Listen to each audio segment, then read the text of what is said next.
바이러스나 전염병이 향후에 어떤 게 뭐 발생될 거다 이런 예측이 힘든 일이겠죠? 네. 네, 뭐 그게 쉽지 않으니까 이제 저희가 이제 연구비 받는 데 좀 도움이 네. 되고 있고요.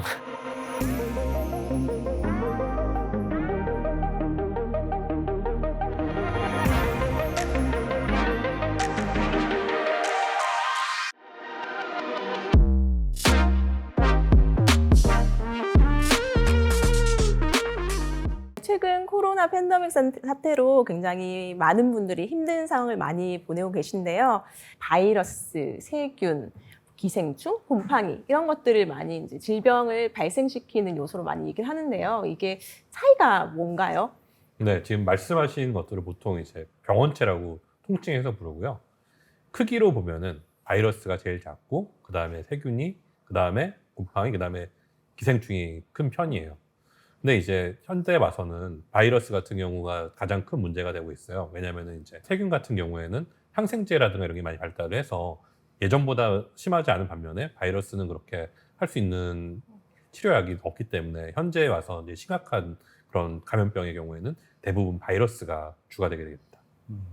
요즘에는 그 작은 것들이 문제가 된다는 말씀이신 거죠? 바이러스가 가장 작다고 그랬으니까. 바이러스가 제일 작은데 네. 이것도 또 예외가 있어요. 아, 그렇습니까? 보통 이제 바이러스가 이제 수십 나노미터에서 뭐 커봐야 100 나노미터, 수백 나노미터라고 생각을 하는데 최근에 이제 또 굉장히 큰 바이러스들이 발견이 돼가지고 거의 세균만한 바이러스들이 발견된 바가 있어요. 이거는 이제 사람한테 위험하진 않은데 좀 특이한 거라고 해서 이제 뭐 메가바이러스라든가 이런 굉장히 큰 바이러스 따로 부르는 말들이 있고요.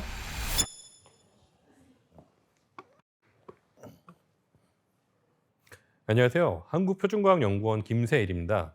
최근에는 이제 사스코브2 관련해가지고 표준 물질 제작하거나 이런 일들을 했었고요.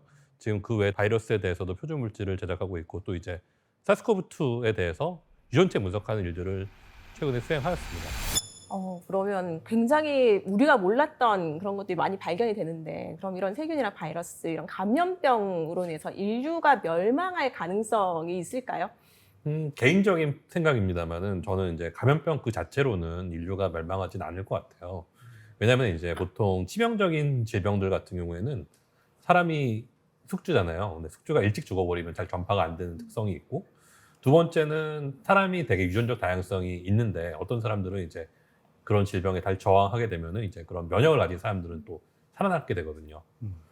구체적으로 이제 예전의 사례를 보게 되면은 흑사병 같은 게 발생했을 때 뭐 유럽 인구가 막 3분의 1 죽고 4분의 1 죽고 이랬는데 그때는 뭐 특별한 치료제 같은 것도 없었고 제대로 된 그런 병이 어떻게 일어나는지에 대한 그런 지식이 없었는데도 불구하고 결국은 이제 그게 끝나고 그 뒤에 이제 르네상스라는 그런 인류의 황금기가 시작이 됐었죠. 박사님, 궁금한 게 하나 있는데 지금 영상을 보는 분들 중에 학생들이 굉장히 많을 것 같은데 저희가 영화에서 보던 그 좀비 바이러스나 아니면은 물을 통한 바이러스 전염이나 이런 것들이 현실적으로 가능한 것들인가요? 뭐 좀비 바이러스로 인해 가지고 사람이 막 이상한 행동을 한다는 거면서 뭐 사람의 뇌를 탐하고 뭐 이런 거는 쉽진 않을 거라고 생각합니다만은 이제 뭐 그런 식으로 수인성 질병이라든가 아니면 호흡기를 통해 가지고 그런 이상 현상을 일으킬 수 있는 일들이 있을 것 같고요. 꼭 자연적이 아니더라도 뭔가 군사적인 목적으로 타국에 이제 그런 식으로 생화학 무기를 공격하는 방법도 있을 것 같습니다. 저희 육군에서도 이 바이러스 때문에 연구를 많이 하고 있고요. 네, 적이 예, 침투한 상황으로 지금. 예, 그런 부분도 있지만은 지금 저희가 걱정하고 있는 어떤 우리가 예상치 못한 그런 바이러스 위험이 있을 수 있거든요. 네네네. 예를 들어서 우리가 우주 개발을 하고 있지 않습니까? 몇십 년 동안 했어요. 그리고 우주 공간에 떠 있는 잔해물들이 땅으로 이제 떨어지거나 운석에 통해서 내려왔을 때 그쪽에서도 이제 미생물이라든가 어떤 바이러스 유발할 수 있는 물질이 있지 않을까라는 고민을 하는 가지하고, 두 번째는 빙하 속에는 과거 시간이 멈춰 있잖아요. 예전에 이제 죽어 있던 그런 생물들 안에 미생물이 다시 녹아서 뭐 기후 온난화를 말씀드린 겁니다. 그 다시 활성화가 되면은 저희가 예상치 못한 어떤 위협에 나올 수 있다. 그 말씀해 주신 그것 중에서 이제 우주에서 들어오는 거는 이제 그런 우려가 있어요. 우주에 나가게 되면은 방사선이 굉장히 많거든요. 그러면은 지구에서 있던 그런 세균이나 이런 게 갔을 때 그런 걸 막고 돌연변이가 생기는 가지고 나중에 위험하게 해서 돌아올 수도 있지 않을까 이런 우려들도 있고, 그래서 이제 나사나 이런 우주 탐사하는 데서도 이런 살균하는 게 굉장히 중요한 이슈예요. 그냥 뭐 열로 가열하거나 화학물 쬐도 되지만은 그렇게 되면 이제 기계가 못 쓰게 될 수가 있잖아요. 그래서 이런 부분이 되게 중요한 부분이 있고요. 그다음에 이제 아까 말씀드린 빙하나 이런 거에 대해서도 남북이 되는데 레이크 블라스톡이라고 해서 굉장히 깊은 데 있는 지하 호수 같은 데 있는데 이런 데서 과거에 있던 게 나와서 뭔가 문제가 되면 어떡하냐 이런 우려들도 있어요. 시베리아 동토 같은 데서도 그런 것들이 발견되기도 하기 때문에 실제 말씀하신 그런 우려들이 좀 있긴 하죠.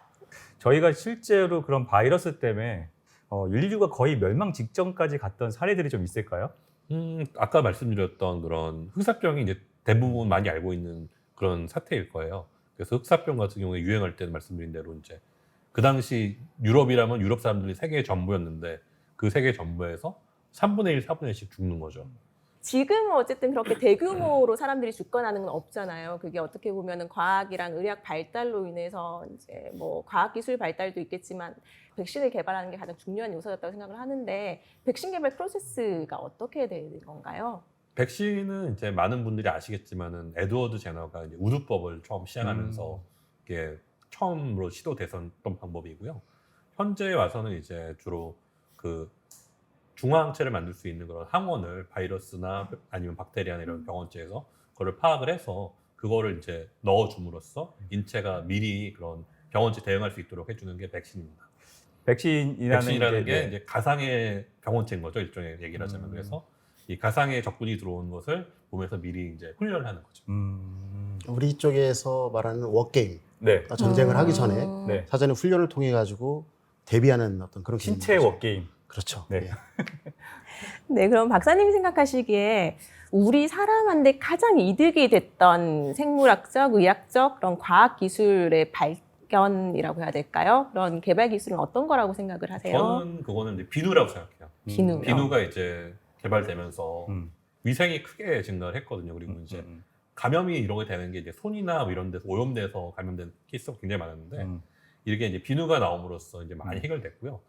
초창기에는 이제 비누가 나와가지고 그 제멜바이스라는 의사가 있었어요. 근데 이분이 보니까 한 병동에서는 산파들이 그 애들을 봐주고 한 병동에서는 의대생이 많이 주는데 희한하게 의대생 의사들이 많은 데서 그 산모 사망률이 높은 거예요. 그래서 나중에 보니까 산파들은 이게 손을 씻고 의사들은 손을 안 씻더라. 해서 그걸 보고 이게 손 씻는 게 되게 중요하다. 뭔지는 모르겠지만은 손을 씻고 이럼으로써 굉장히 위생이 증가했고 감염병 위험도 많이 감소했죠. 그러면 이제 반면에 부작용은 어떻게 생각을 하시나요? 이게 약이 결국은 내가 몸 좋아지자고 낫자고 하는 건데 더 안 좋아지면 안 되잖아요. 그래가지고 말씀하신 그런 규제나 허가에 있어서 좀 엄밀성을 유지하는 게 되게 중요한 부분이라고 생각해요. 그러면 최근에 지금 저희가 접하고 있는 화학 제품이라든지 약품은 그런 깐깐한 그런 프로세스를 다 통과한 거라고 보면 될까요? 지금은 이제 그 이후로는 이제 많이 강화돼서 여러 가지 장기적인 그런 부작용도 사후에 관찰한다든가 이런 식으로 계속 강화되는 추세고요.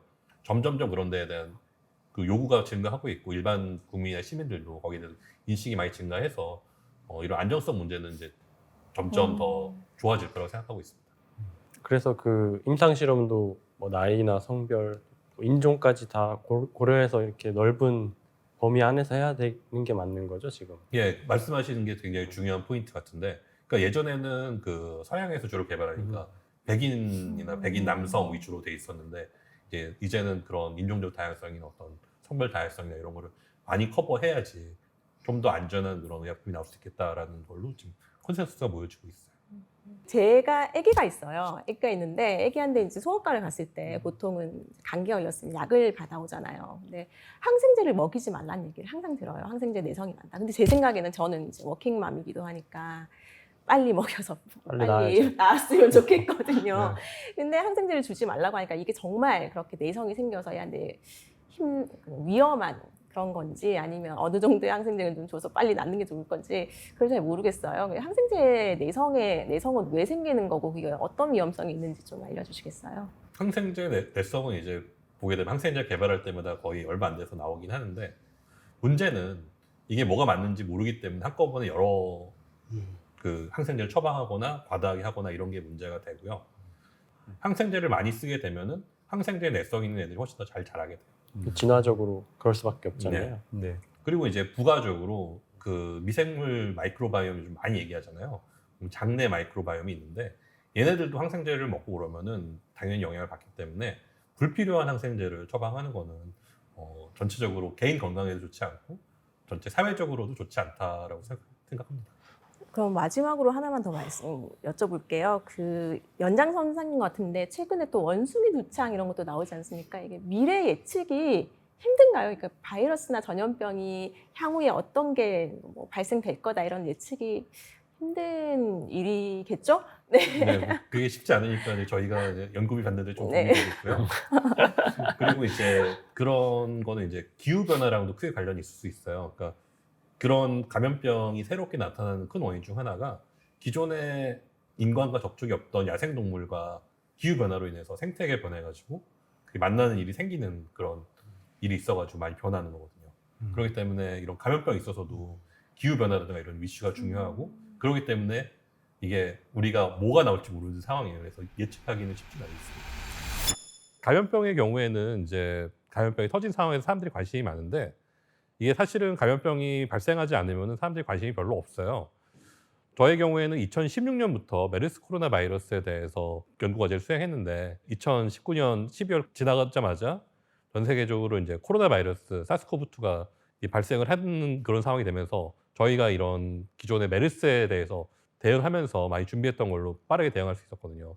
그렇기 때문에 이런 감염병이 평소에는 투자가 더 안 되더라도 필요할 때, 정말 필요할 때 갑자기 연구를 수행하기 어렵기 때문에 평소에도 이런 감염병에 관련해서 많이 관심을 가져줬으면 좋겠고요. 우리 역사 자체가 감염병과의 투쟁의 역사라고 할 수 있을 정도로 굉장히 오랜 시간 같이 했는데 말씀하신 것과 같이 바이러스와 싸우는데 기술 개발, 연구 개발 열심히 해주셔서 앞으로도 감염병에서 저희가 생존할 수 있도록 더 열심히 연구를 해주시면 감사하겠습니다. 네, 감사합니다. 열심히 앞으로 하도록 하겠습니다.